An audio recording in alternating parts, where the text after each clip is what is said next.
In a small village in Russia, a local farmer reports that his home is shaken by a large explosion nearby. While looking for the source, the farmer stumbles upon this. Some remains that look nothing like the usual local wildlife. Take a good look. The creature has a strange head and an even stranger torso and limbs. And the state it's in is even more puzzling. It appears petrified. The way this finding is displayed in the video is also quite intriguing. What's very interesting to me is that they're drying some corn at the same time. And I wouldn't think you'd want to put something alien next to a food resource. According to the source who gave us this video, the cause of the explosion was never found. But residents of the town were more frightened by what this creature could portend for their village.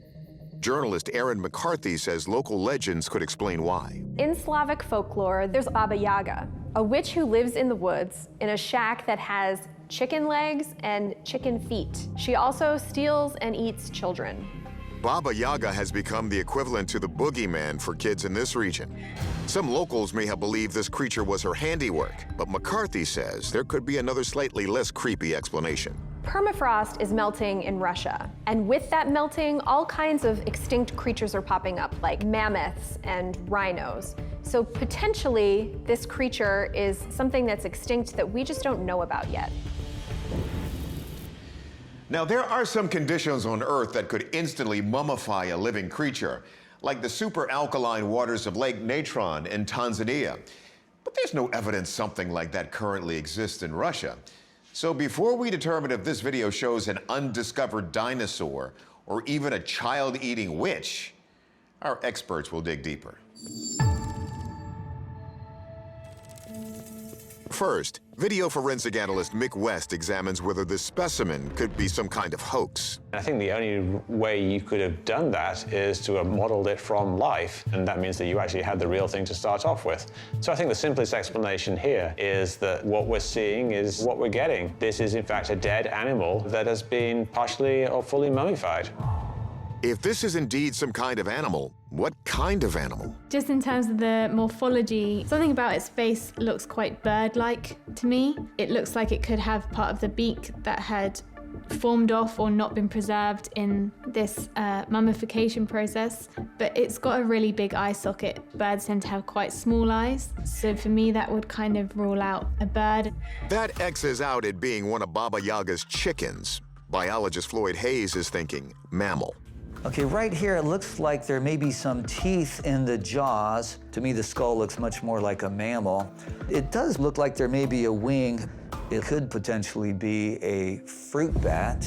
There are some large species of fruit bats called flying foxes. Furman sees some merit in the bat theory. They also do have that similar large nose that we can see in this fossil. In terms of their skeleton, they do have a long neck as well. And going right to the end of what looks like it could have been wings, they have what looks like it was a claw or a hand of some sort. So it kind of looks like a large fruit bat. But here's the problem. They don't live up in Russia, though. They're more characteristic of the tropical islands in the Western Pacific Ocean and Indian Ocean and in Southeastern Asia. Floyd says until this family comes forward with the specimen, we can't be certain what it is. The process of mummification could take a long period of time. It's possible that this is an extinct species of animal that formerly lived in Russia that is no longer there today. So I know we're going out on a limb here, but for now, we're going to say this is an unidentified extinct animal. Of course, it would take proper scientific examination to know for sure, but with the Arctic warming 2 times faster than the global average, we may see more strange creatures thawing out from the permafrost soon, and we'll do our best to identify them. It's May 2017 in Indonesia's Maluku province. Locals are heading out to work when they make a gigantic, gruesome discovery floating in the water. Cell phone video shows them examining the rotting corpse of a 50-foot dead sea creature that has somehow washed ashore. Here's a look from another angle. The formless blob is not only immense, it looks like it's coated in some sort of white, shaggy hair. What kind of animal has hair like that?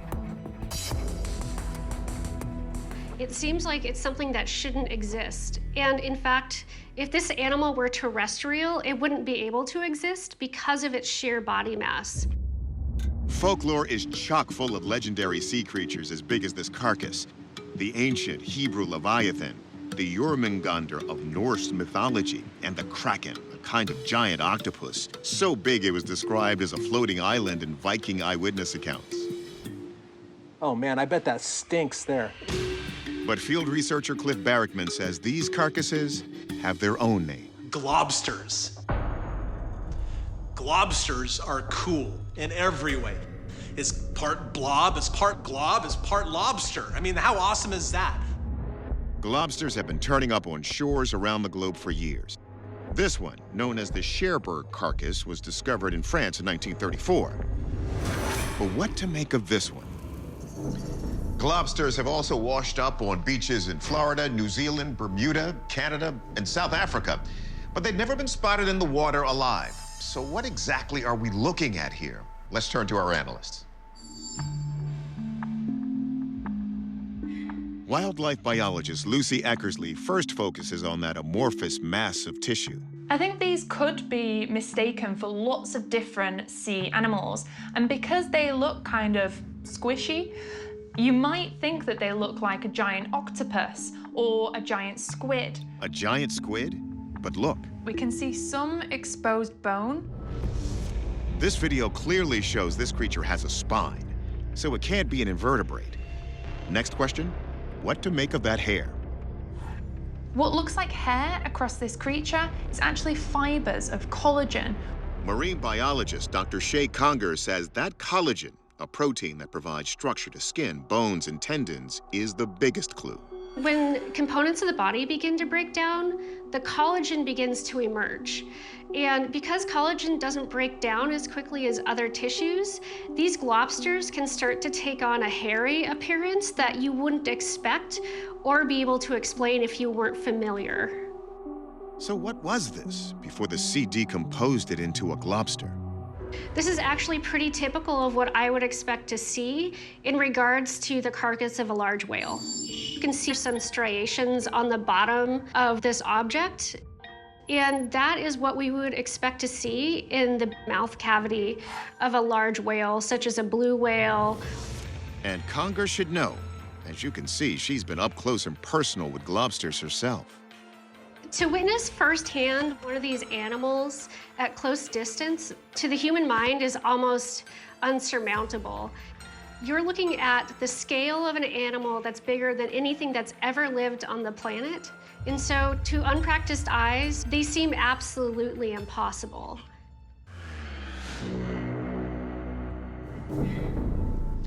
Ultimately, this story is about the power of the sea. In this case, its power to transform the bodies of dead animals into something unrecognizable. And once that hair was explained to us, it became clear. Our verdict, the globster is not the kraken or a sea monster. It's a dead whale. 2018, we're in my home state of Georgia, in the town of Austell, just outside Atlanta. This is the area where the Chattahoochee River runs underneath the I-20 interstate. Jason Olseth, the Chattahoochee River keeper, documents anything that doesn't belong here. This certainly qualifies. There's not one, not two, not three, but many, many dead goats floating downstream or washed up on riverbeds. And take a closer look, if you can, they're all missing their heads. This was something that was clearly decapitated and then purposely put in the Chattahoochee, which we've never ever seen that before. Knowing that somebody had brutally cut the head off of this animal and purposely dumped it in the river is pretty unsettling. And this wasn't a one-time thing. It's become a nearly daily occurrence. Now, I've seen it thousands and thousands of times. I mean, I see so many of them, I don't even slow the boat down. Anthropologist Kathy Strange says some suggested a large local predator could be to blame.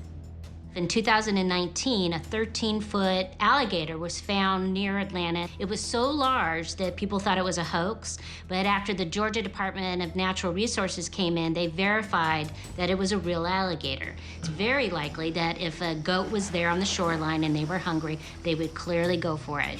Others on the internet are reminded of other similar livestock mutilations, an alleged hallmark of alien activity. In 2016, in Brazelton, which is near Atlanta, cows were found bloodless, but they had these neat little circles carved into their rear ends. Usually, aliens are the ones that are blamed for this.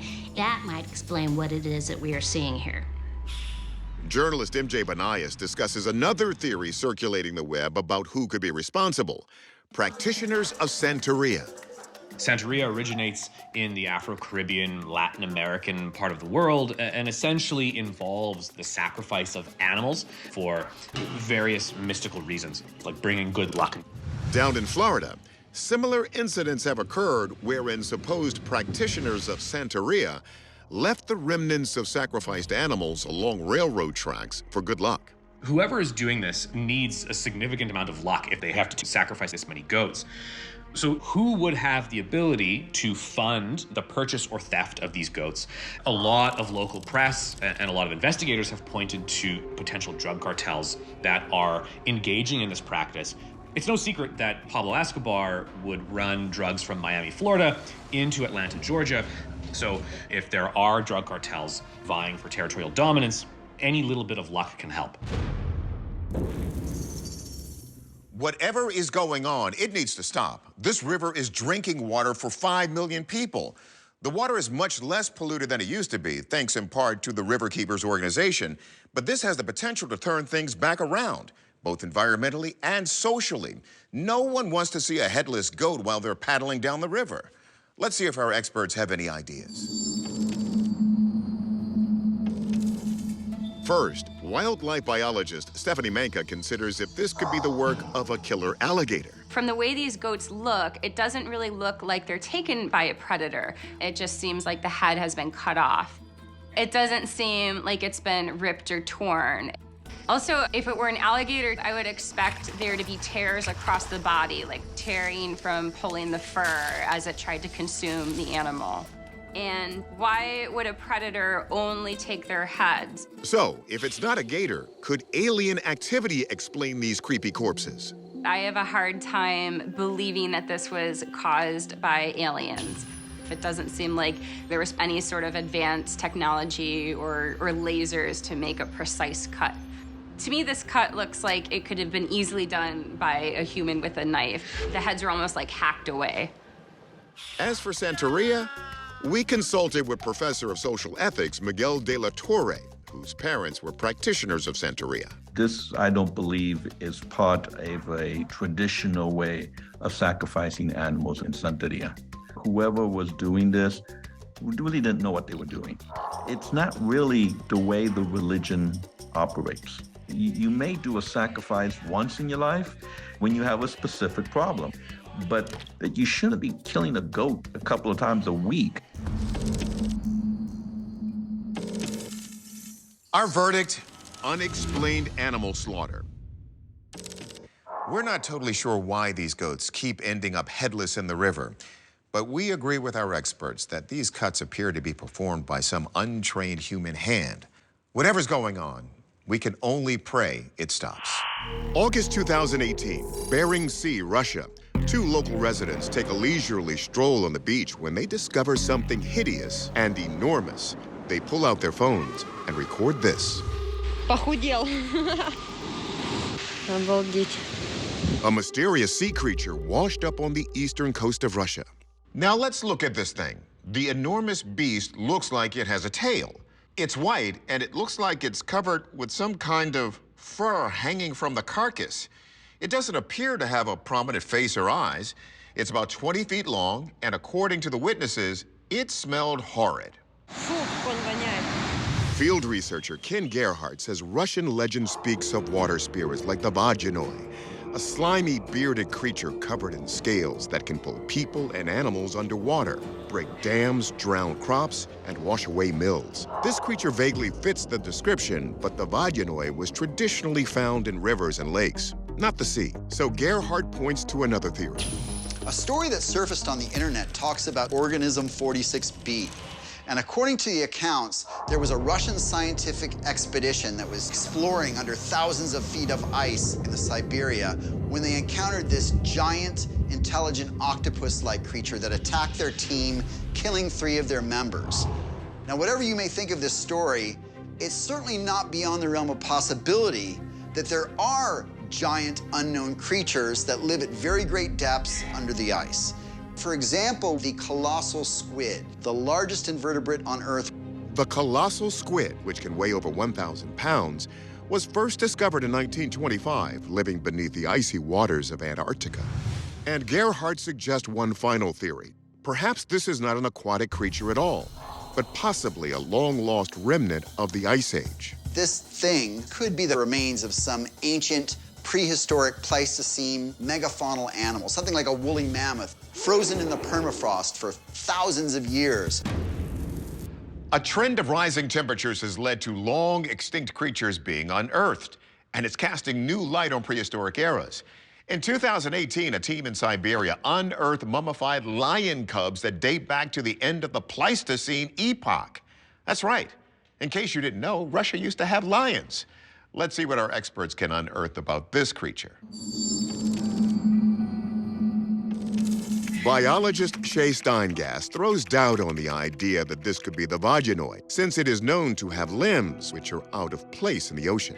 It's said to have kind of a humanoid shape to it with possibly even legs. And that to me doesn't make sense because the ocean, especially the Antarctic Ocean, is very cold. And water tends to actually suck body heat from you faster than air, which is why humans can become hypothermic even in really warm water. So instead, could it be some large predatory creature from beneath the frozen caps, like organism 46b? Organism 46b that was purportedly brought up from a scientific ice core expedition. This is very unlikely because when you core ice for composition, the holes that are drilled are only 1 inch or 2 in diameter. And we really just don't have the technology to drag up a giant sea creature from thousands of feet under the sea ice. So I would say that 46b is probably just a myth. Biologist Floyd Hayes takes an icy plunge into the prehistoric animal theory. This looks a lot like a hairy creature. It could potentially be a mammoth. Mammoths have melted out from permafrost in different parts of the world. But after further observation, Hayes realizes the fuzzy exterior of this creature might not actually be hair at all. Hayes says this rotting corpse is the perfect example of something called a globster. Say what?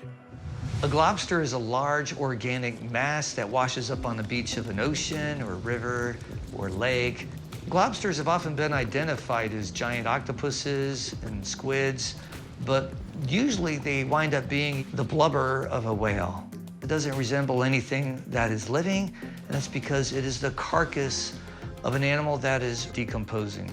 The decomposing blubber of a whale has a fine shredded appearance similar to this. I'm sure that's what it is.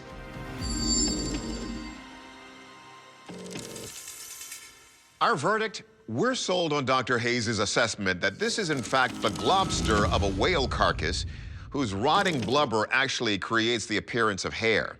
You know what they say, the rising tide lifts all boats? And well, apparently other creatures too.